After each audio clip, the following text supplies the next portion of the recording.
এই যে এখানে একটা ক্লিপ আছে আর এখানে একটা ক্লিপ আছে, ঠিক আছে।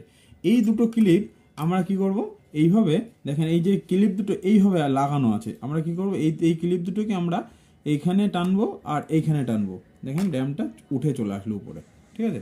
এবার আমরা র্যামটাকে কী করবো, হালকা করে এইভাবে টেনে নেবো, হালকা করে এই যে এইভাবে র্যামটাকে টেনে নেবো, দেখেন র্যামটা বেরিয়ে এসছে, ঠিক আছে। তো অনেক সময় আমাদের এই প্রবলেমটা কিসের কারণে কি অনেক কারণের প্রবলেমটা হয়। তো এটা আমাদের প্রথম স্টেপ বা প্রাথমিক স্টেপ, এই স্টেপটা আমরা অবশ্যই বাড়িতে ফলো করতে পারি, ঠিক আছে। তো আমরা কি করব, এই র্যামটাকে এই যে এক একটা যে দাগ দাগগুলো দেখছেন না, এইগুলোকে আমরা কি বলি, গোল্ডেন ওয়্যার। এই গোল্ডেন ওয়্যারের পরে অনেক সময় নোংরা পড়ে, ঠিক আছে, নোংরা পড়ে বা এই গোল্ডেন ওয়্যারের লিডগুলো যদি ঠিকঠাক না পায়, তাহলে কি হয়, এই আমাদের মাদারবোর্ডের ডিসপ্লেটা আসে না। তো আমরা কি করব, বাড়িতে আপনাদের বাড়িতে যদি রাবার থাকে, তাহলে রাবার দিয়ে